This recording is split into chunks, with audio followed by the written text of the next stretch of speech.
You're listening to Breakfast with Pablo. You're listening to Throwback Thursday, where each week we chat to a former reality TV star.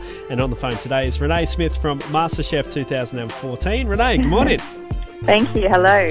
Now, you were on MasterChef last year. Does it feel like a lifetime ago that you're on our TV screens, or just the other week? No, it does. I was actually saying to somebody the other day that it even feels like it was a completely different life. Like, I feel like I've done so much in the time since I've left that that's not even something I associate with anymore. It's quite weird. Now, looking back on it, what made you decide to go on MasterChef? It was, my children actually suggested it, and I thought it would be funny. And then I had a friend at the time who hates reality television, and he said, if you go on it, I'll be so embarrassed. So it actually, I was like, aha, challenge accepted. So I kind of went on. I don't want to discredit anyone who tried super hard, but I went on initially as a joke. As I got further along the process, I took it incredibly seriously. But the initial process of me having a go at it was just because I thought it would be really funny. Now, was the process to get on quite difficult? There was a online form that you had to fill out that was literally like 400 pages. So I think I got about halfway through and saved the application and just didn't do any more with it.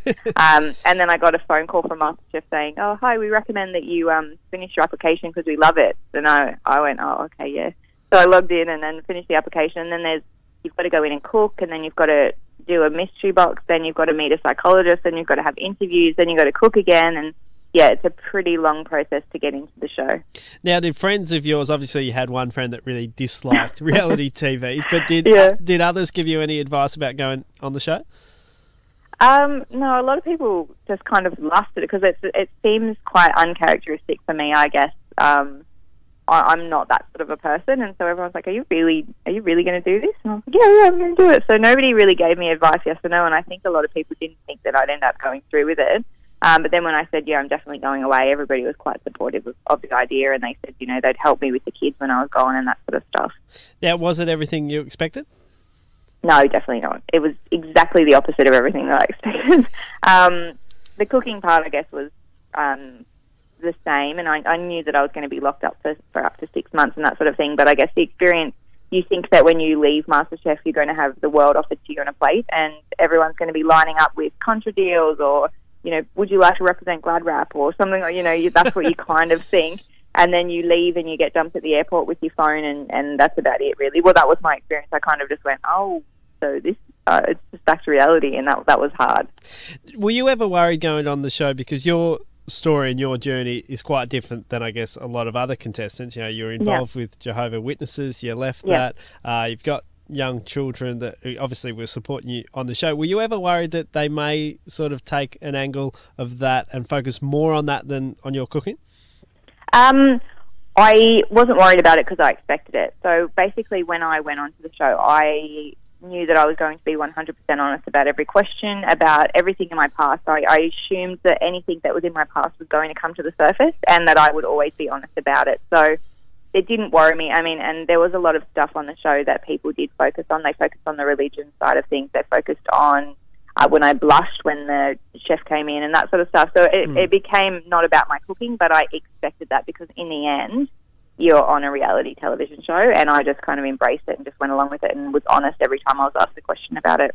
You just mentioned before that after you left the show, it was a bit of a shock not having so much support around you from the TV show. What was it like adapting back to your normal life and then dealing with people in regular life after they've seen you on the TV show? Yeah, I think the hardest thing is when you're in MasterChef, you don't realise how different and weird it is until you leave. And then when you're thrown back into normal society, the idea of me going to the grocery store to buy groceries was quite confronting, and I needed someone to come with me because basically for 6 months you've been babysat and you don't think about anything. You don't think about what time you get up. You don't think about where you've got to drive. You don't think about having a phone or a wallet or a job. And then I think it's coming back that it's incredibly hard because you've got to start thinking for yourself again. And I know myself and a lot of people struggled with the first couple of weeks out of the show. Just things like even forgetting your wallet, just leaving the house and not having anything with you and that sort of stuff. So it takes a while to learn to just be normal again. Now, did you love that side of it? Did you love just being wrapped up in the show and immersing yourself? I used to call it the brain holiday. It's kind of awesome. So that part of it, I mean, I've had kids since I was 18 and I've had to look after somebody my whole life pretty much. So to have somebody look after me was quite nice. But then, like I said, once you leave, you realise that it hasn't actually been as a relaxing holiday as you thought it might be. Now, have you sat back and watched MasterChef 2014? No. I am one of those. I have cleansed myself of it, and I can't even, when the ads come on TV now, I cringe. I don't think I'll be able to watch it ever again. Now, fill us in now and what you're up to 1 year after MasterChef. Okay, so I still have my PR company, which is going really well. We're doing a couple of big events with YouTubers and that sort of thing. And on top of that, I do a lot of work with Bernardo's. So I help them with their ambassador work, Mother of the Year, and also I did a cooking school for the kids just to teach them healthy food. And when I'm asked to, I travel to India and do some cooking demonstrations there for Good Food Magazine and BBC and stuff like that. So there is an element of cooking in what I do, but I'm not working full-time in the food industry. I've got my business that I'm focusing on. Now, would you like to get more into the food industry, or are you happy with the amount that you're doing?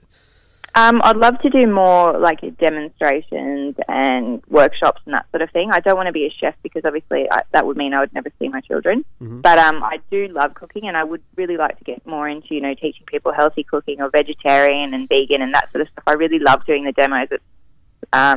It's a really exciting hour where you get to interact with people who are watching you because they love what you do. So that's really fun, and I'd love to do a lot more of that. Now, would you do it all again, or would you go on another reality TV show? I'd go on another one, 100%. But I don't think I'd do MasterChef all over again. It's an experience that you have that interesting and that you're going to have for the rest of your life. But I don't think doing it again would have that glitz around it. I think you'd kind of just be a little bit resentful of the whole process from the beginning because you knew what was happening. Now, do you still keep in contact with the other contestants from your series? I do, not all of them. I wasn't friends with all of them, but Amelia I speak to on a daily basis, and Georgia and Colin, obviously. Colin and I got very close, so I speak to Cole every week as well. So they're probably the three I stay in contact with the most. Now, has it made you more judgmental of food when you go out for dinner? 100%. I either look at it and go, I'm going to totally copy that, or I think, oh my gosh, I could make this at home. Why am I paying for it? So yeah, you do kind of get a little bit bitchy about other people's food. Well, it's been really interesting hearing behind the scenes of MasterChef 2014. People can check out your blog as well at renaesmith.com.au. And Renae, thanks so much for taking your time out today. We appreciate it. No worries. Thanks for having me. Classic Gold, today's hits. Spirit.